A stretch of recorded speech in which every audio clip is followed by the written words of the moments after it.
नमस्कार साथियों, कैसे आप सभी लोग। आज 16 दिसंबर 2023 है। बहुत बड़ा दिन है आज। आज पूरा भारत देश विजय दिवस के रूप में इस दिन को मनाता है। आप सभी लोगों को पता होगा, मैक्सिमम लोगों को पता होगा, और कुछ लोगों को नहीं पता होगा, तो मैं इस कार्यक्रम के माध्यम से आपको बताना चाहता हूँ कि 16 दिसंबर 1971 को पाकिस्तान ने 93,000 सैनिकों के साथ भारत के सामने सरेंडर किया था और हार कबूल की थी। 13 दिन की लड़ाई हुई थी इसमें। 3 दिसंबर को पाकिस्तान ने युद्ध छेड़ा था और ये ऐसा युद्ध था जो कि टेक्निकल युद्ध था, और लगभग 4 साल पहले भी पाकिस्तान से युद्ध भारत का हो चुका था, लगभग 65 के करीब। उसके और 3-4 साल पहले 61-62 में भी चीन से भारत की हार हो चुकी थी। तो कहीं ना कहीं भारत देश अपनी सरकार आर्थिक रूप से कमज़ोर थी और इस बार उनको टेक्निकल तरीके से लड़ाई लड़नी थी, और उन्होंने दिमाग भी लगाया बल के साथ साथ, और बल और दिमाग दोनों जब लगे तब भारत ने पाकिस्तान को भारी शिकस्त 1971 के युद्ध में दी थी। 13 दिन तक ये लड़ाई चली, और इस लड़ाई का जो कारण था, इस युद्ध का जो कारण था, वो था बांग्लादेश, जो पूर्व में पूर्वी पाकिस्तान के नाम से जाना जाता था, और पश्चिमी पाकिस्तान जो ऊपर इस समय पाकिस्तान है उसके नाम से जाना जाता था। और दोनों तरफ से पाकिस्तानी सेना भारत को कहीं ना कहीं परेशान किया करती थी, और पाकिस्तान को फंडिंग अमेरिका और जर्मनी की तरफ से, ब्रिटेन की तरफ से मिलती रहती थी, और साथ ही साथ कई और भी अरब कंट्रीज थे और चाइना था। ये लोग इनकी कहीं ना कहीं से सहायता किया करते थे।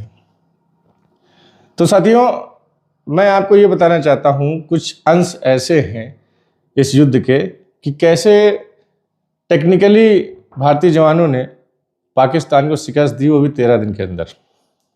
एक तरफ बंगाल के अंदर पाकिस्तानी सबमरीनें, जो गाजी नाम था जिसका, बहुत ही खतरनाक थी, और विक्रांत जो अपना एयरक्राफ्ट था उसको ढूंढ रही थी, उसको ख़त्म करने के लिए, तबाह करने के लिए। तो कहीं ना कहीं पाकिस्तानी सेना को परास्त करने के लिए, पीछे हटाने के लिए हिंदुस्तानी सेना ने दिमाग लगाया, और दिमाग लगा के एक ऐसा षड्यंत्र रचा कि विक्रांत को बचाया जा सके। हालांकि विक्रांत को बचाने में काफ़ी दिक्कतें भी हुई, मगर इसमें भारत देश सफल रहा और गाजी को मार गिराया गया विशाखापट्टनम में, और विशाखापट्टनम में गाजी सबमरीन जो इनकी थी वो डूब गई, और इस प्रकार अपना जो एयरक्राफ्ट विक्रांत था वो बच गया। और बचने के बाद उसने वहाँ से एयर स्ट्राइक करना चालू किया। पाकिस्तान ने भी जंग की शुरुआत एयर स्ट्राइक से की थी। इसने पहली एयर स्ट्राइक आगरा में की थी, और आगरा में इसने बम गिराना चालू कर दिया था पाकिस्तान ने। उस समय ताजमहल को बचाने के लिए सरकार ने उसको पत्तों से ढकवा दिया था, ताकि एयरफोर्स को, पाकिस्तानी एयरफोर्स को ताजमहल की लोकेशन ना मिले और ये ऐतिहासिक इमारत ढहे नहीं, बर्बाद ना हो। दूसरी तरफ राजस्थान और गुजरात से भी इनके अटैक हो रहे थे।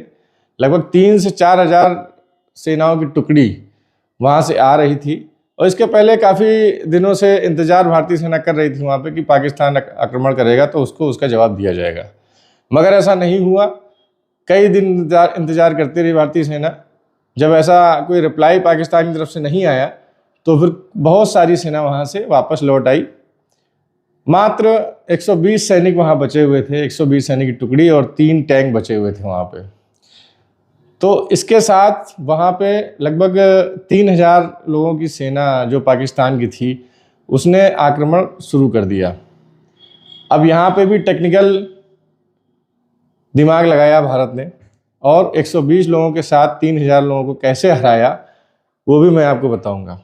भारत के पास 3 एंटी टैंक थे, और उन्होंने कुछ वैसी माइंस भी बिछा रखी थी, जो लोकल माइंस, मतलब जो नकली माइंस थी, जिसमें पाकिस्तान की सेना गुमराह हो जाए और उसको जो है डिस्ट्रॉय करने में लग जाए। ऐसा ही हुआ, इन्होंने नकली माइंस बहुत सारी लगाई, और 3 माइंस जो ओरिजिनल थी वो ऐसी जगह लगाई ताकि 3 टैंक इनके तबाह हो जाएं, और वो ऐसा हुआ भी, 3 टैंक इनके तबाह हो गए।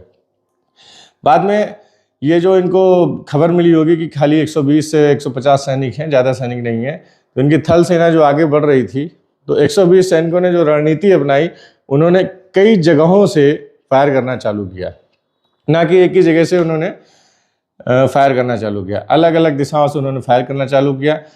इससे पाकिस्तान की सेना भ्रमित हो गई और भ्रमित होकर वो थोड़ा सा कन्फ्यूज़न में आ गया कि ये तो जो हमको खबर मिली थी वो 120 सैनिकों 150 सैनिकों की मिली थी, मगर यहाँ पे तो लगता है ज़्यादा सैनिक हैं, कहीं ऐसा ना हो कि हम लोगों के ऊपर उल्टी बाजी पड़ जाए। तो वहाँ पे भी भारत को कहीं ना कहीं सफलता मिली और सक्सेस मिली। इसके बाद जो बांग्लादेश, मैं आपको एक बात और बता दूं कि 1971 में जो ये युद्ध हुआ था, ये बांग्लादेश की वजह से हुआ था, और जो पूर्वी पाकिस्तान था उसके बाद, इस युद्ध के बाद बांग्लादेश एक नया देश बना था।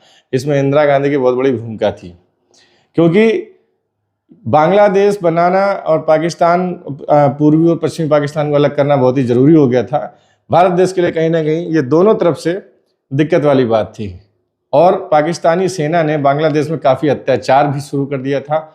लगभग 3 से 4 लाख सिविलियंस को वहाँ पे उन्होंने मौत के घाट उतार दिया था। ढूंढ ढूंढ के वो लोग पाकिस्तानी और ढूंढ ढूंढ के वो लोग उत्तर प्रदेश बिहार के मुस्लिम जो थे उनको मारना शुरू कर दिया था उन्होंने, और जितने भी मुस्लिम थे, बिहारी मुस्लिम या बंगाली मुस्लिम, उनको सभी को ये लोग मार रहे थे। लगभग 3 से 4 लाख की क्वांटिटी, संख्या हो गई थी मरने की। उससे आक्रोशित एक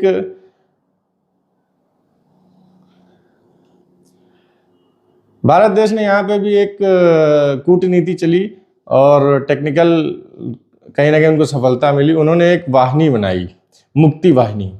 मुक्ति वाहिनी में जितने भी लोग थे वो सारे बांग्लादेशी थे, और उसमें मैक्सिमम बांग्लादेश को आज़ाद कराने के लिए वो क्रांतिकारी थे, और उनको भारत की तरफ से ट्रेनिंग दी जाती थी कि पाकिस्तान की सेना के साथ कैसे लड़ना है। मुक्ति वाहिनी ने काफ़ी बड़ा योगदान और काफ़ी सराहनीयपूर्ण योगदान जो है इस युद्ध में दिया था, और इसमें भारत का काफ़ी सपोर्ट भी किया था इसने युद्ध में। मुक्ति वाहिनी करके जो एक इनकी संस्था बनी थी, और उसमें से ये लोग आक्रमणकारी बने, और इन्होंने भी पाकिस्तानी सेना को नाको चने चबवाए, और कई लाखों की, मतलब हज़ारों की तादाद में पाकिस्तानी सेना को भी उन्होंने मारा। 1971 में जब 93,000 सैनिकों के साथ सरेंडर किया गया पाकिस्तानी सेनाध्यक्ष का, तो उस समय उसकी आंखों में आंसू थे, और वो कहीं ना कहीं अपने आप को हारा महसूस कर रहा था। तभी बांग्लादेश का सृजन हुआ और बांग्लादेश एक नया देश बना।